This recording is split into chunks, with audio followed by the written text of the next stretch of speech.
Good morning, children. Good morning, children. So, we have already started with the second part of the sound of music,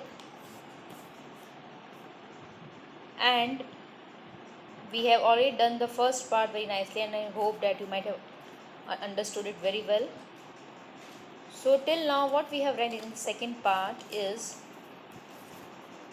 that Emperor Aurangzeb banned the playing of pungi, but it was revived by a barber in his court with some improvisation and got a name Shehnai. The sound of Shehnai was considered, this we have read it in the first video. The sound of Shehnai was considered auspicious and it is now a part of North Indian weddings. Earlier, Khan Sahib was a player of Gilli Danda, but later on, he brought Shehnai to the classical stage and beyond. Okay, and we have read in the last the fourth paragraph that everyone from Khan Sahib's family was a professional musician. So let's start with this. The young boy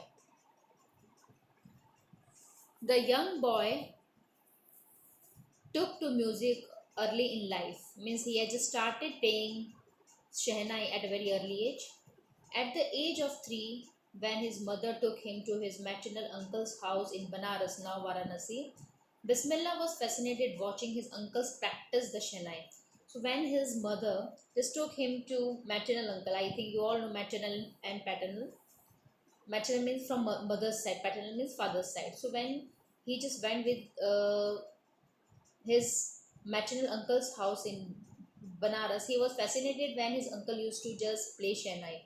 Soon, Bismillah started accompanying his uncle Ali Baksh to the Vaishno temple of Banaras, where Baksh was employed to play the Shehnai.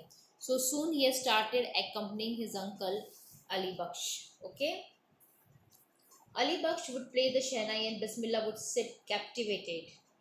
Captivated means mesmerized for hours on end. So Ali Baksh used to just play Shehnai and Bismillah was just fascinated, was just mesmerized with the playing of Shehnai, with the voice or with the music of Shehnai. Slowly he started getting lessons in playing the instrument and would sit practicing throughout the day. So slowly he used to get the lessons, okay, from his uncle, and he started practicing throughout the day. For years to come, the temple of Balaji and Mangla Maya and the banks of the Ganga became the young apprentice's favorite haunts where he would practice in solitude. Solitude, it means lonely. So for so many years, he just started practicing near the bank of Ganga, okay, and that has become his favorite spot. The flowing waters of the Ganga inspired him to improvise. Improvise means to create and perform. So, the water of Ganga has inspired him to create and perform very greatly and invent rags that were earlier considered to be beyond the age of the Shehnai. This is very important. So, he has not started only playing the Shehnai, but he has just invented something new. Some rags which were considered beyond the range of the Shehnai. At the age of 14, Bismillah accompanied his uncle to the Allahabad Music Conference. So, at the age of 14, Bismillah just accompanied his uncle to the music conference. At the end of his recital, Ustad Fiaz Khan patted the young boy's back and said, "Work hard and you shall make it." So, at the end, was just patted by Ustad Fiaz Khan and he told that if he will work hard, he is going to make name and fame in this field. And this proved to be very right. With the opening of All India Radio in Lucknow in 1938 became Bismillah's big break. He soon became an often heard Shehnai player on radio. So when All India Radio started in 1938, it was a big break for him because he had started playing Shehnai on All India Radio, and he had just started with it, and he just got so much popular. So we have read that yes, that All India Radio had become a big break for him. When India gained independence on 15 August 1947, Bismillah Khan became the first Indian to greet the nation with his Shehnai. He poured his heart out into Rag Kafi from the Red Fort to an audience which included Pandit Jawaharlal Nehru, who later gave his famous Christ with Destiny speech. So, when India gained independence on 15 August 1947, at that time, he welcomed, he was the first Indian to greet or to welcome the nation with his Shehnai. And not only Pandit Jawaharlal Nehru, but other audiences. The audiences were also very much mesmerized to listen the Shehnai. Bismillah Khan has given many memorable performances both in India and abroad. His first trip abroad was to Afghanistan, where King Zahir Shah was so taken in by the maestro that he gifted him priceless Persian carpets and other souvenirs. So, his first trip of abroad was Afghanistan, and there the King Zahir Shah was so much inspired, and not inspired, but he was so much fascinated by hearing his Shehnai that he had just gifted him a priceless Persian carpets and many more things. Souvenir is already given here, the meaning things taken in memory of a place, person, or event. Right? So the king of Afghanistan was not the only one to be fascinated with Bismillah's music. So he is not only he was not only the first one. Many people were there who were fascinated by his music. Film director Vijay Bhatt was so impressed after hearing Bismillah play at a festival that he named a film after the instrument called Gunj Uthi Shehnai. Okay, he says that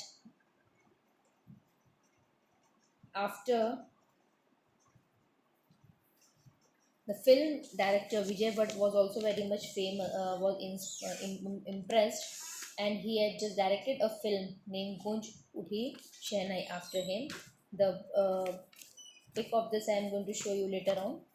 The film was a hit and one of Bismillah's compositions. Uh, that is a song in this movie, that is Dil Ka Khilona Hai Toot Gaya, turned out to be a nationwide chartbuster. Okay, so this I'm going to show you after this video, the song as well as that poster of that movie Gunj Uthi Shehnai.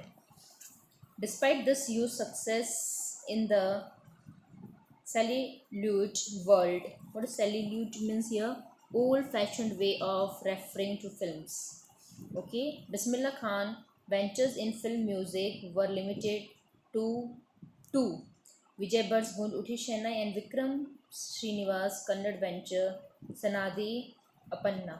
I just can't come to terms with artificiality and glamour of the world, he says with emphasis. So he says that he is not much fascinated and he don't want to be a very artificial. So only on him two pictures were just directed, that is Gunj Uthi Shehnai and there is a Kannada film. Okay, awards and recognition came thick and fast. Bismillah Khan became the first Indian to be invited to perform at the prestigious Lincoln Center Hall in the United States of America. So he says that awards, and he got the recognition very fast, and he had become the first Indian to be invited to the prestigious place, that is Lincoln Center Hall in the United States of America. He also took part in the World Exposition in Montreal, in the Cannes Art Festival, and in the Osaka Trade Fair. So these are the places which where he got the exposure. So well known did he become internationally that an auditorium in Tehran was named after him, Tahara Mosque Ustad Bismillah Khan. So after his name, okay, a auditorium was just made, that is Tahar Mosque Ustad Bismillah Khan. National awards like the Padma Shri, the Padma Bhushan, and the Padma Bhushan were conferred on him. Conferred is already given here the meaning, given usually an award or a degree. Okay, so these are the awards which were just confronted. This word I have also used in your first chapter, that is everyone.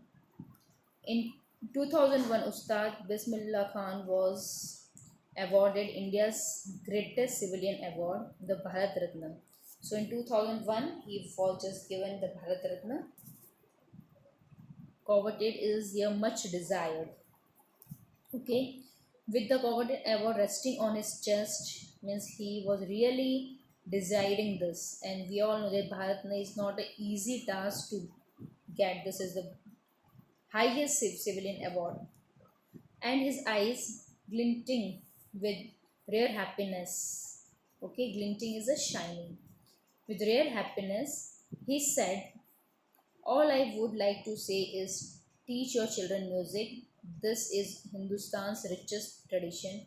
Even the West is now coming to learn our music. So, with this, when he just got this award, what he told that yes, each and everyone, the Indian, should know this is our identity, it's our tradition, and every children should learn music. And not only the Indians, but even the West, the European countries, they are also coming to learn our music.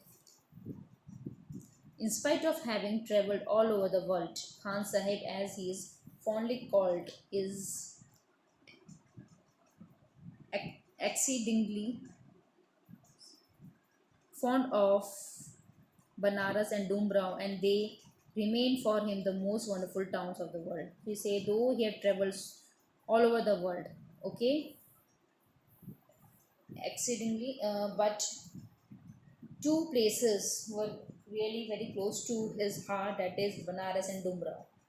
Okay, a student of his once wanted him to had a Shehnai school in the USA, and the student promised to recreate the atmosphere of Banaras replicating replicating the temples there. Okay, so one student of his, he told him to come to USA and to open his own music there.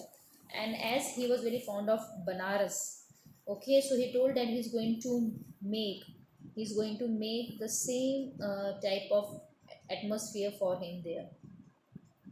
Fine.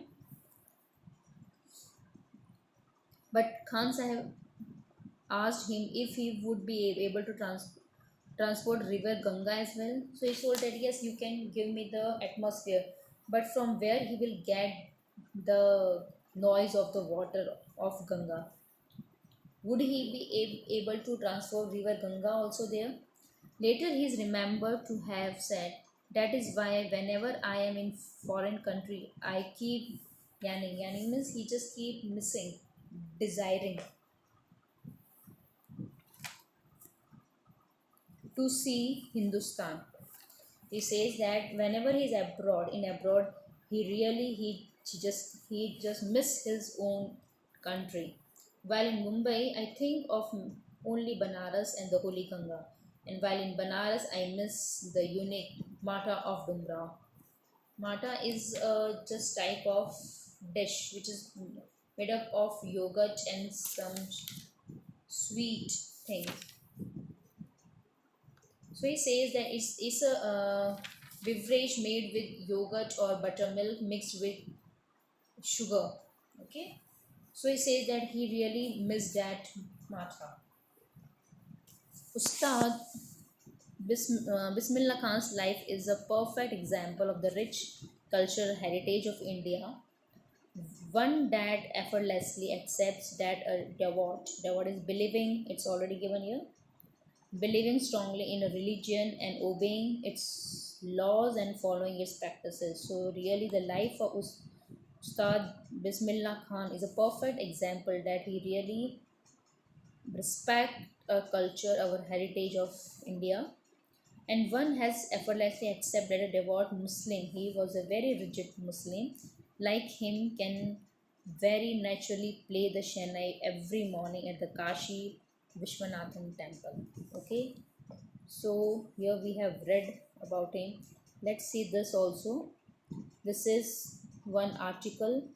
Shekhar Gupta, when partition happened, didn't you and your family think of moving to Pakistan? So this is one interview, and Bismillah Khan was asked that when there was a partition and he was a Muslim, why he and his family had ever thought to move to Pakistan.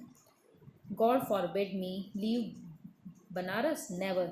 I went to Pakistan once. I crossed the border just to say I have been to Pakistan. I was there for about an hour. I said namaskar to the Pakistanis and salam alaikum to the Indians. I had a good laugh. So he says that no, he can never think to leave Banaras. Okay, so he says that no, he can never think of it in his life. So now I'm going to show you that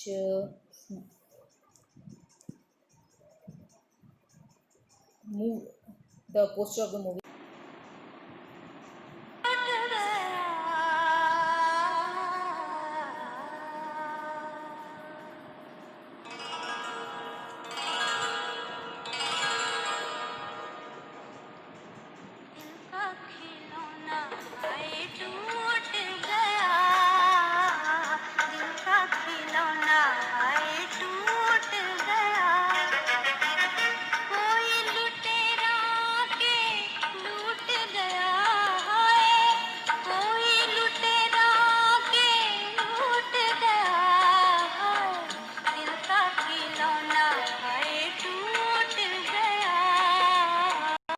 So children, this is the poster of the movie Gunj Uthi Shehnai.